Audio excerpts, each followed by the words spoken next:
Tes tes.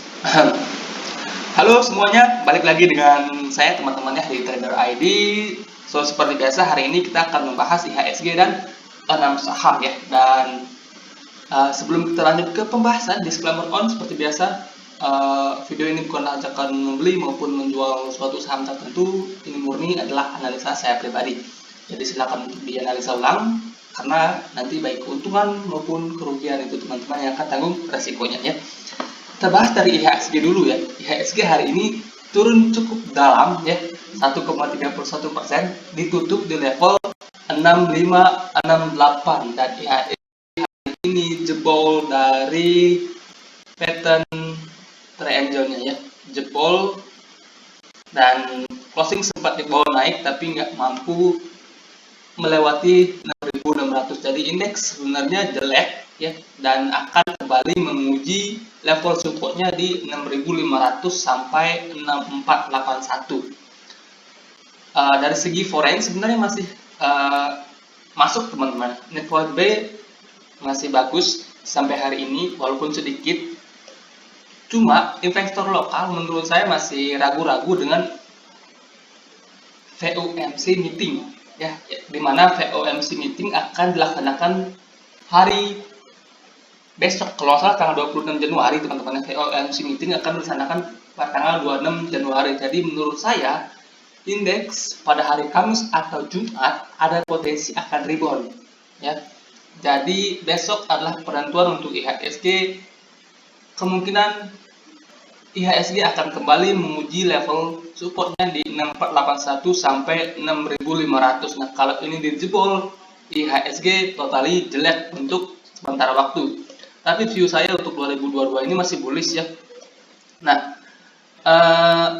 kalau indeks sampai jebol 6481, maka kemungkinan indeks akan ke sekitar sini teman-teman, di sekitaran 6200 sekian ya. 6200-an. Ya, 6220. Kalau indeks sampai jebol area support 6481, which is ini adalah area support kunci untuk IHSG. Nah, FOMC meeting Jumat menurut saya akan menentukan kemana ada FOMC meeting yang akan dilaksanakan besok menurut saya akan menentukan kemana arah IHSG ya. Tapi kalau dari view sampai akhir tahun, view saya untuk IHSG masih bullish teman-teman ya, masih bullish. Dan mungkin koreksi jangka pendek itu wajar ya, wajar. Nah, hari ini banyak saham yang ARB. Jadi karena view saya Kamis atau Jumat indeks rebound, maka teman-teman bisa perhatikan saham-saham bagus yang hari ini ikutan turun gara-gara indeks turun. Contoh ya, satu, Inco. Inco ini watchlist kita minggu ini teman-teman ya. Nah, Inco sendiri menurut saya masih bagus teman-teman, masih bagus. Nah, pada pembahasan saya hari Minggu, saya sarankan antri buy Inco di sekitaran harga 4.900 sampai 4.800. Which is hari ini low-nya dia di 4780. Kalau saya low hari ini Inco di 4780. Inco hari ini ya, kita ini bisa kita hapus dulu ya biar lebih jelas ya. Biar candlenya lebih jelas, kita bisa hapus dulu.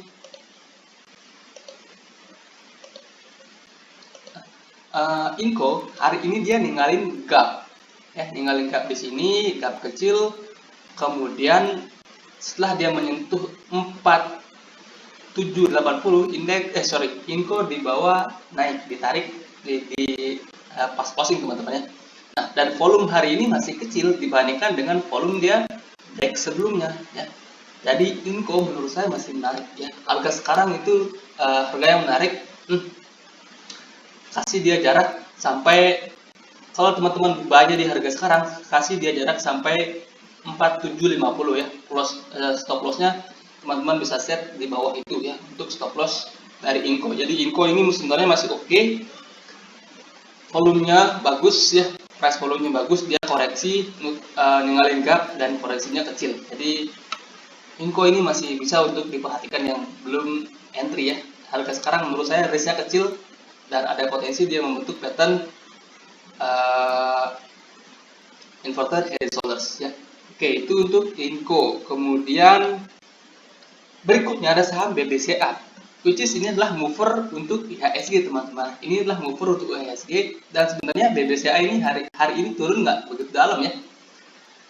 Dia opennya di 7.675, kemudian sempat dibawa turun dikit dan naik. Dan volume hari ini di BBCA cukup gede. Nah, BBCA ya, pembahasan sebelumnya yang dapat harga 7.600 sampai 7.500, menurut saya itu harga yang cukup menarik untuk BBCA teman-teman ya. Nah, kalau besok misalnya indeks turun lagi dan BBCA dibawa ke sini lagi ya, sekitar harga 7.500 sampai 7.600, maka itu adalah area buy teman-teman ya. Area buy kita bisa lihat sendiri, trennya masih bagus. Nah, BBCA paling tidak menurut saya akan menyentuh lasanya dia di sekitaran 8.250 ya untuk BBCA, dan BBCA ini saham bagus dan masih bagus untuk saat ini, trennya masih bullish ya, trennya belum patah dan trennya masih bullish, jadi BBCA masih layak untuk di entry teman-teman. Oke, itu untuk BBCA. Saham bagus berikutnya adalah DGNS. DGNS hari ini bergerak anomali di marketnya, di mana market turun dalam, DGNS malah naik teman-teman. Nah, DGNS view saya masih sama, beli dia ketika break dari 700 ya. Di sini ada pattern kecil yang namanya descending triangle. Kalau teman-teman ke 1 jam atau ke 15 menit ini jelas ya. Di sini ada descending triangle. Hari ini dia breaknya dengan volume ya. Jadi menurut saya DGNS ini cukup oke. Besok bisa teman-teman perhatikan ketika break 700 ya. Kalau dia mampu break 700, maka potensi DGNS akan kembali ke sekitaran 750 ya. Jadi DGNS bisalah untuk dimasukkan ke watchlist untuk besok teman-teman ya, karena DGNS hari ini bergerak anomali dari market, kemungkinan besok dia break 700.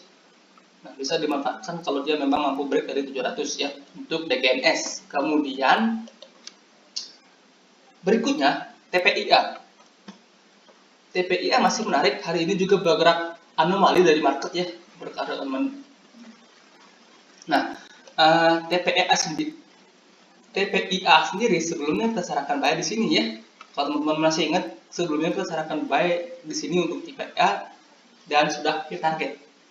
Nah, dan di sini ada pola double bottom lanjutan ya. Pola lanjutan itu double bottom. Ini bottom pertama, ini bottom kedua. Pas dia breaknya dengan volume. Nah, jadi TPIA ini ada potensi ke sekitaran 8.900. Nah, buat teman-teman yang udah entry buy TPIA, maka sekarang tinggal hold dan set yang namanya trailing stop teman-teman ya. Set yang namanya trailing stop karena target dari pattern cup and handle-nya sudah tercapai.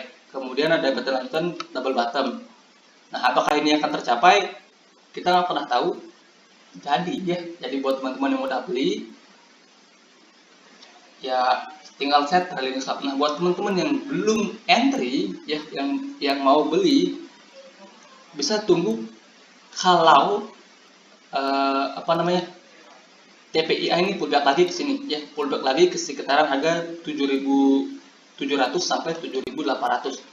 Kalau dia pullback lagi ke sini, maka bisa manfaatkan untuk entry, dan peluangnya masih sama, yaitu ke sekitaran 8.900 untuk TPIA. Jadi TPIA ini masih bagus teman-teman ya, masih bagus, masih layak untuk di hold, posisi masih floating profit. Nah, hari ini saya banyak jual saham ya, posisi cash sangat penting, termasuk BRMS. Hari ini pagi-pagi saya jual karena BRMS pagi-pagi naik, tapi indeks sudah turun cukup dalam. Jadi sebenarnya BRMS masih oke, cuma karena indeks jadi belum oke, makanya saya spare cash teman-teman ya. Oke, itu untuk TPIA. Kemudian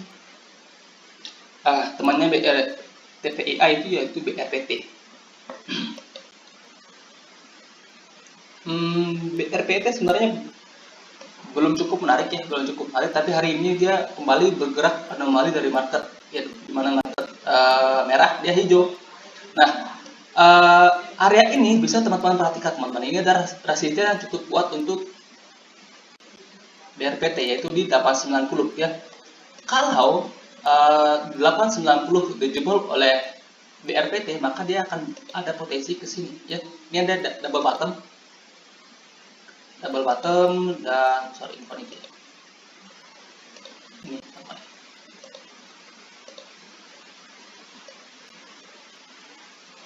nah, kemudian dia akan kembali ke sekitaran harga 950 sampai 960 ya. Kalau dia mampu break dari ini 890. Jadi BRPT bisa teman-teman perhatikan untuk watchlist besok kalau dia mampu break dari harga itu ya, harga 860, karena di sini ada double bottom ya. Bottom pertamanya, bottom keduanya, dan ini juga bottom kedua ini membentuk yang namanya week of pattern ya, dimana bottomnya ini lebih dalam dari bottom sebelumnya. Jadi potensinya cukup menarik kalau menurut saya dari BRPT ini kalau dia mampu melewati 890. Oke.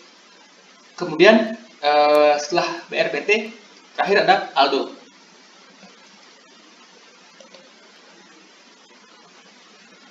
Nah, Aldo ini sebenarnya masih oke teman-teman, masih oke. Trennya bergerak naik ya, trennya masih bergerak naik, dan koreksinya juga dengan volume yang tidak begitu signifikan ya, walaupun volumenya termasuk gede-gede tapi belum signifikan ya untuk Aldo ini.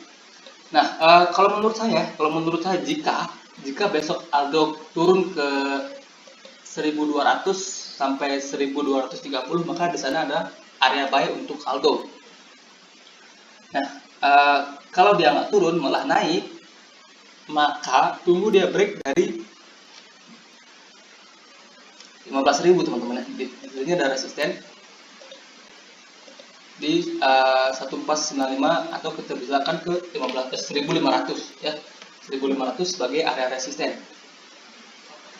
Jadi strateginya kalau menurut saya ketika dia turun ke sini maka boleh beli. Kalau dia naik tunggu dia balik, karena bisa saja di sini dia ke sini dia mentok lagi, bisa saja dia sini mentok lagi, kemudian dia malah lagi turun ke sini. Bisa saja who knows. Jadi akan lebih baik untuk menunggu konfirmasi dia mampu break dari 15.000 ya. Oke, sekian ya pembahasan kita hari ini. Jadi kesimpulannya indeks jelek ya, tapi ada potensi rebound pada hari Kamis maupun Jumat, karena besok itu ada FOMC meeting dari The Fed ya, which is itu yang ditunggu-tunggu oleh investor lokal ya. Dan kesimpulan kedua ya, saham-saham yang hari ini ikut ARB tapi saham-sahamnya masih bagus seperti Inco dan yang lainnya ya. Hari ini kita bahas Inco aja. BRMS sebenarnya masih oke juga, tapi hari ini saya nggak bahas. Area buy-nya masih sama 120 sampai 115 ya. Oke, sekian ya pembahasan kita hari ini, semoga bermanfaat dan selamat malam, semoga harimu menyenangkan.